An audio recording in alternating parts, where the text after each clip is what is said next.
চন্দ্রা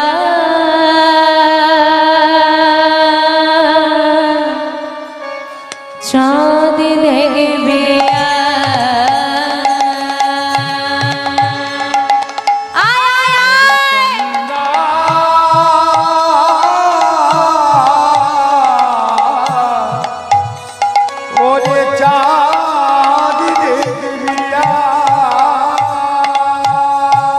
চন্দ্রা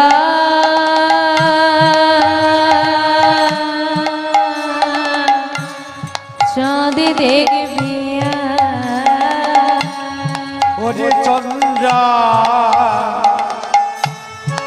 চন্দ্রা চাঁদ দেখবি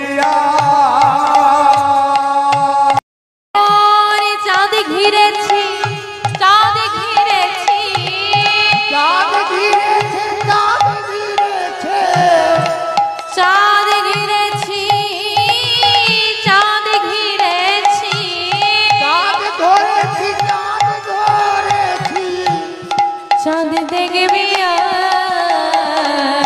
চন্দ্রা নিতাই গৌর প্রেমানন্দে হরি বল হরি বল চন্দ্রা চাঁদ দেখবি চিৎকার করে দিন চন্দ্রাকে ডেকেছি মা। চন্দ্রা বলি বিলম্ব না করে তাড়াতাড়ি করে বাহিরে দাঁড়িয়ে এলেন। বাইরে দাঁড়িয়ে এসে দেখছি কি পদ্মা মাধবকে ধরে দাঁড়িয়ে আছে।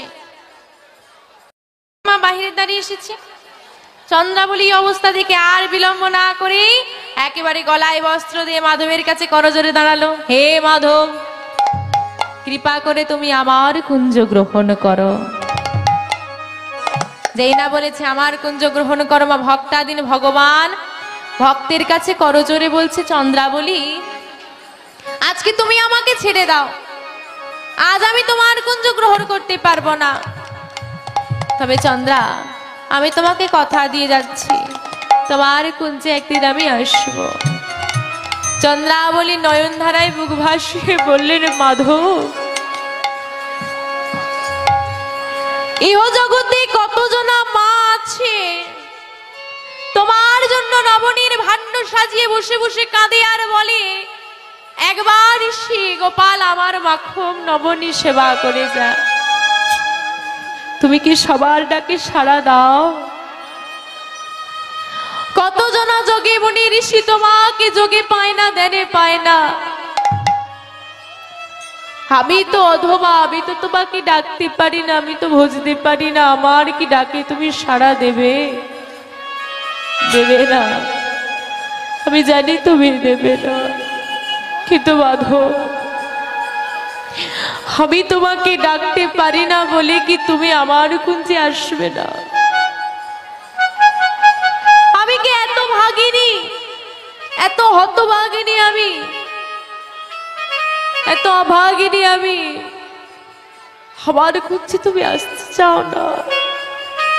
কি অপরাধ আমার প্রভু। মাধব বলছে চন্দ্রা বলি তেমনই কিছু না, আজ আমার বড় একটা জরুরি কাজ আছে, আজ আমাকে ছেড়ে দাও। তুমি বলো তুমি কি চাও, তুমি যা চাইবে তোমাকে তাই দেবো, কিন্তু আজ আমাকে ছেড়ে দাও প্রভু। তোমার কাছে চাইলে বুঝি সব পাওয়া যায়, কিন্তু প্রভু গো আমি যে কিচ্ছু চাই না, আমি কিচ্ছু চাই না, শুধু তুমি আমার হয়ে যাও। নিতাই গৌর হরি বল হরি হরি বল হরি বল। আমরাও তো ভগবানের কাছে কত না কিছু চাই, এই দাও সেই দাও, ওই দাও, গাড়ি দাও, বাড়ি দাও। কখনো বলেছি দয়াময় তুমি আমার হয়ে যাও? ইগোমা আমাদের নিজের বাড়ির একটা ছেলে আছে কি গো মা? আপনাদের সবার বাড়িতে ছোট ছোট গোপাল আছে, সন্তান আছে তো? যেটা খেতে ভালোবাসে সেটা রন্ধন করে খাওয়ান, পুরোটা খাওয়ানোর পর বলেন কিরে পেট ভরেছে জিজ্ঞেস করে। ছেলে যদি বলে হ্যাঁ ভরেছে, তাও বলে না না আর একটু খা, জোর করে খাওয়াই, ঠিক না মা? কিন্তু আমার যে গোপালটা মন্দিরে বসে আছে, বেলা গড়িয়ে দুপুর হয়ে যায়, একটা বাতাসা চারটে নকুন দানা দিতে কোনদিন আমার গোপালকে জিজ্ঞেস করে দেখেছেন, হ্যাঁ রে গোপাল, তুই সেবা করলি, তোর পেটটা ভরেছে? আমার নিজের সন্তানের বেলায় কত নানান বস্তু করে তাকে খাওয়াচ্ছি, আর আমার মন্দিরের গোপালের বেলা 4টে নকুরদানা দেব, তাও বেলা গড়িয়ে দুপুর হয়ে যায়। আপনি কোনোদিনও আপনার সন্তানকে ওই 4টে নকুরদানা একটা ছোট্ট গ্লাসে জল খাইয়ে রেখেছেন? পারবেন রাখতে? আমার গোপাল কি করে থাকে তাকে কখনো জিজ্ঞেস করেছি? মন্দিরে গিয়ে বলেন, আমার সন্তানকে ভালো রাখো, আমাকে সুখ দাও, আমাকে শান্তি দাও, আমাকে ভালো রাখো, গাড়ি দাও, টাকা দাও, বাড়ি দাও, শুধু দাও। কোনদিন মন্দিরে গিয়ে বলেছি, দয়াময় আমাকে যা দেওয়ার দিলে, আমাকে তো এত সুখী করলে, আমি তো এত ভালো আছি, তুমি ভালো আছো তো? আমরা বড় অদ্ভুত মা, আমাদেরকে যতই দিক আমাদের মন ভরে না, আরো দাও। আমাদেরকে যে দিতে পারবে সে ভালো, আর যে দিতে পারবে না সে ভালো না। যতদিন পিতা মাতা আমাকে অর্থ দিতে পারবে, বাবা কাজ করতে পারবে, মা বাড়ির কাজ করতে পারবে, মা ভালো। যেদিন মায়ের বয়স হয়ে গেল, বাবা বৃদ্ধ হয়ে গেল, কাজ করতে পারে না, একবার ছেলে এসে জিজ্ঞেস করে না, মা কেমন আছো, বাবা কেমন? ভালোবাসতে হবে গো মা, কিছু নিয়ে নয়, কিছু বিনিময়ের নয়, নিজের যা আছে সর্বস্ব দিয়ে তাকে ভালোবাসতে হবে। কে ভালোবেসেছিল গো মা? আমার সুদামা ভালোবেসেছিল, সুদামা। অভাবের সংসার মাদকিনী করে নিয়ে এলে যা নিয়ে আসবে তার রন্ধন করে গোবিন্দের সেবা, তবে নিজেরা সেবা করবে। কোনোদিন সেবা হয়, কোনোদিন উপবাসই কেটে যায়। এত অভাব, সন্তানগুলো ক্ষুধায় ছটফট করে মা হয়ে। সন্তান যদি ক্ষুধায় ছটফট করে, কোনো মা সহ্য করতে পারে? সুদামাকে, সুদামার স্ত্রী বসুন্ধরা একদিন এসে বলছে, স্বামী আমাদের এত অভাব, এত কষ্ট, সন্তানগুলো ক্ষুধায় ছটফট করে, স্বামী তোমার বন্ধু তো দ্বারকার রাজা, যাও না, তুমি যাও না একবার তোমার বন্ধুর কাছে, সে নিশ্চয়ই আমাদের দুঃখের কথা শুনলে কিছু সাহায্য করবে। বসুন্ধরা বলো না, বসুন্ধরা বলো না, আমি যে আমার বন্ধুকে কথা দিয়েছি কোনোদিন তার থেকে চেয়ে কিছু নেব না, আমি পারবো না বসুন্ধরা, আমায় তুমি ক্ষমা করো। স্বামী নাইবা কিছু চেয়ে নিলে, হ্যাঁ একবার কি তোমার বন্ধুকে দেখতে ইচ্ছে করে না? হয়তো তুমি যেমন তোমার বন্ধুকে প্রতিনিয়ত মনে করো, তোমার বন্ধুও তো তোমাকে মনে করতে পারে। যাও না স্বামী, একবার কি বন্ধুর সঙ্গে দেখা করিস। বলছো, যেতে বলছো বসুন্ধরা? হ্যাঁ আমি বলছি, তুমি যাও বেশ, কিন্তু বসুন্ধরা এতদিন পরে যে আমি আমার বন্ধুর কাছে যাব, কি নিয়ে যাব? দাঁড়াও স্বামী, আমি আসছি। কয়েকটা ঘর মাধুকিরি করে মা কিছুটা খুদ পেয়েছে, সেই খুদ দিয়ে খুদের একটু নাড়ু তৈরি করেছে। এই নাও স্বামী, একটা ছেঁড়া নোংরা পুটলিতে করে মুড়ে বলছে, এই নাও স্বামী, তোমার বন্ধু বড় নাড়ু খেতে ভালোবাসে না, এই নাও। বসুন্ধরা কোনো কথা নয় স্বামী, আমি বড় আশা করে কৃষ্ণর জন্য এটা বানিয়েছি, তুমি যেন মনে করে দিয়ে দিও, ভুলে যেও না। বেশ। ছেঁড়া ন্যাংরা নোংরা পুটলির মধ্যে করে ওই নাড়ুগুলোকে বেঁধে নিয়ে বুকে জড়িয়ে ধরে বসুন্ধরা চলেছি দ্বারকার পথে।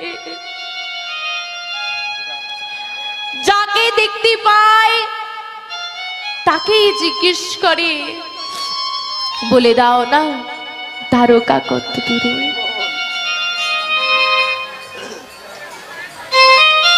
একে পাগল, আরে পাগল এসেছে দ্বারকা একা যাবে হেঁটে হেঁটে, এ পাগল হয়ে গেছে রে। লোকে হাসে, তবুও সুদামা পথে যাকে দেখতে পায় তারই দুটো চরণ জড়িয়ে ধরে বলে, বলে দাও না ভাই, আর কত দূর গেলে আমি দ্বারকা পাবো, বলে দাও না। চরণে কাঁটা বিঁধে গেল, বড় যন্ত্রণা। কোথায় তুই কৃষ্ণ? ধুলার পানে পড়ে গিয়ে ডাকে কৃষ্ণ। গোটা দেহটা ক্ষত বিক্ষত হয়ে গেল। যখন প্রখর রৌদ্র উঠেছে মধ্যাহ্নে, ওই ক্ষত জায়গাগুলো রোদ পড়ছে, সারা শরীরে জ্বালা করছে, আর পাচ্ছি না কৃষ্ণ। কৃষ্ণ কোথায় তুই? আর কত দূর গেলে তোর দেখা পাবো কৃষ্ণ? দেখা দে। দেখা পাচ্ছে না মা। দূর থেকে দেখতে পেল, ওই তো দ্বারকা দেখা যাচ্ছে, আমি এসে গেছি, ওই তো আমার বন্ধু দ্বারকা দেখা যাচ্ছে। কৃষ্ণ ছুটতে ছুটতে গিয়ে দ্বারকার দরজার সামনে দাঁড়িয়ে বলছে, দ্বার ছেড়ে দাও, আমি ভেতরে যাব। কে তুই? ভিখারি। কি চাস? ভিক্ষা চাস? কে ভিক্ষা চাস বল, আমি তোকে দেব। আমি ভিখারি নই। তুই ভিখারি নোস না। কে তুই? আমি কি জানো? ওই যে তোমাদের দ্বারকার রাজা, ওই দ্বারকার রাজার আমার বড় বন্ধু। বন্ধু? ওরে ভিখারি, আমাদের দ্বারকার রাজা তোর মতো ভিখারির বন্ধু হতে যাবে কেন? দূর হয়ে যা। ধাক্কা দিয়ে সুদামাকে ফেলে দিল। পথের প্রাণে পড়ে গিয়ে চিৎকার করে ডাকছে, ওরে কৃষ্ণ রে কৃষ্ণ, দেখা দে ভাই। ওরে কৃষ্ণ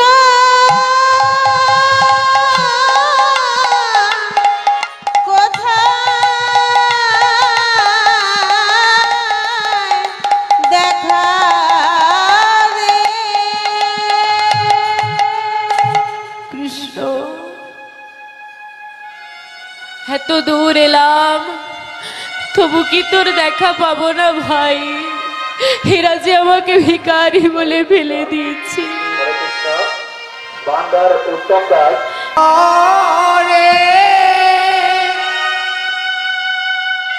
দেখা দে,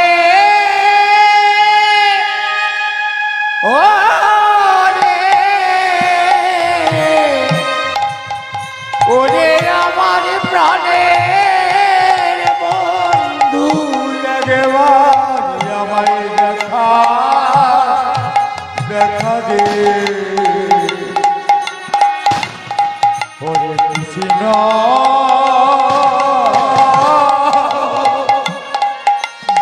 ওরে কৃষ্ণ,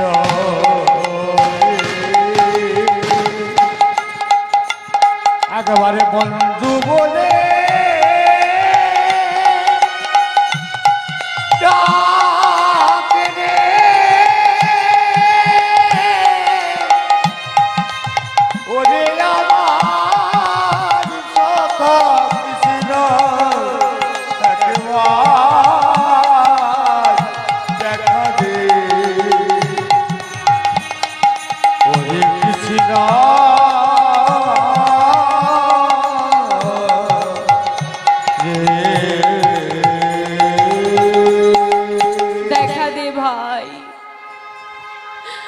আর পাচ্ছি না সহ্য করে। ভক্তাধীর ভগবান আমার ভক্তের ডাক শুনতে পেয়ে সিংহাসন ত্যাগ করে ছুটতে ছুটতে আসছে। সুদামা, সুদামা, দাঁড়িয়ে তুমি কি করেছো? তুমি যাকে ভিখারি বলে ফেলে দিলে দাঁড়ি, তুমি জানো না সে যে আমার পরম বন্ধু। বন্ধু, দাঁড়ির কোনো দোষ নেই, আমি সত্যিই তো ভিখারি। তুই বড় রাজা, তোর কি আমি বন্ধু হতে পারি? এমন কথা বললো না সুধামা, এসো আমার কাছে এসো। বন্ধুকে সঙ্গে করে নিয়ে গিয়ে বসতে দিয়েছি মা, বসতে দিয়ে সেবা দিয়েছি, সেবা দিয়ে অনেকটা হেঁটে এসেছি তো ক্লান্ত হয়ে গেছি, বিছানায় শয়নে দিয়েছি আর বলছি বন্ধু এতদিন পরে যে তুমি এলে আমার কাছে, আমার জন্য কিছু নিয়ে আসনি? মনে পড়ে গেল সুধামার ওই ছেঁড়া নোংরা পুটলিটাতে বাঁধা আছে নাড়ু, বুকের মাঝে জড়িয়ে ধরে মনে মনে চিন্তা করছে আমার বন্ধু বড় দ্বারকার রাজা, আমি এরম রাজাকে ছেঁড়া নোংরা পুটলির নাড়ু দিই কেমন করে? বদনে বলছে বন্ধু আমি তো ভিখারি, আমার যে কিছু নেই, কি আনবো বলো? আমি তোমার জন্য কিছু নিয়ে আসি। ভক্তাদিন ভগবান বলছি সুধামা তুমি আমাকে দিতে চাইলে না, তুমি ভাবছো তোমার ওই ছেঁড়া নোংরা পুটলির নাড়ু আমি কি করে সেবা করব? সুধামা তুমি জানো না আমি যে ভক্তের ভগবান, আমাকে যদি ভক্তি ভরি কেউ বিষ দেয় আমি তাই সেবা করি। এদিকে সুদামা যেই না ঘুমিয়ে পড়েছি মা, ভগবান কি করেছি ভক্তের চরণ সেবা করছে। দেখুন মা, যে ভগবানের চরণ সেবা অবিরত আমার লক্ষ্মী দেবী করে, সেই ভগবান আজ ভক্তের চরণ সেবা করছে। কেমন ভগবান! যেই না ভক্ত ঘুমিয়ে পড়েছি ওই বক্ষ মাঝ হতে ছেঁড়া নোংরা পুটলিটাকে বার করেছি, বার করি দেখছি খুদে নাড়ুগুলো আর নাড়ু নেই, নয়ন জলে ভিজে ভিজে আবার খুদ হয়ে গেছে। সেই খুদগুলোকে নিয়ে যেই না বদনে দিয়েছি মা, ওদিকে এসে দাঁড়িয়েছে রুক্মিণী সত্যভামা। কি সেবা করছো স্বামী? ভক্তের প্রসাদ আমাদের দেবে না? তিনজনে প্রসাদ সেবা করলো, সেবা করে এবার সুদামা নিদ্রা ভঙ্গ হয়েছে। সুদামা বলছে বন্ধু এবার বিদায় দাও, আমাকে ফিরে যেতে হবে। সুদামা এতদিন পরে তুমি আমার কাছে এলে, আমার কাছ থেকে কিছু চেয়ে নেবে না? না, দেখুন মা ঘরে কত অভাব, সন্তানরা খেতে পায় না, তথাপি আমার ভগবানকে যখন জিজ্ঞেস করছে কি নেবে, ভক্ত বলছি না আমার কিছু লাগবে না, কিচ্ছু নেবে না বন্ধু? হ্যাঁ নেব তো, তুমি আমাকে এই কৃপা করো যেন জনম জনম আমি শুধু কৃষ্ণ বলে কাঁদতে পারি। নিতাই গৌর হরি বল, হরি বল। কাঁদিতে পারি রে বন্ধু, জনমে জনমে আমার বাসনা। ভক্তের চাওয়া বেশি থাকে না মা, ভক্তের জীবনে যত অভাব থাকুক না কেন, যে ভক্তের মতো ভক্ত সে কখনো ভগবানের কাছ থেকে চেয়ে নেয় না, সে শুধু ভগবানকে চায়। এইবার মা আপনারা বলবেন ভগবানের থেকে চাইলে কি হবে, ভগবানকে চাইলে কি হবে? আমরা ভগবানের থেকে চাই না ভগবানকে চাই? আসতে, আমরা ভগবানের থেকে চাই না ভগবানকে চাই? ভগবানের থেকে চাই, তাই তো? ভগবানের থেকে চাইলে কি হয়, ভগবানকে কি চাইলে কি হয়? প্রমাণ মহাভারতে দিয়ে গেলেন। ভগবানের থেকে কে চেয়েছিল? দুর্যোধন। ভগবান যখন ঘুমোচ্ছিল বলেছিল আমি প্রভাতে উঠে যার বদন আগে দর্শন করব তার দলে চলে যাব।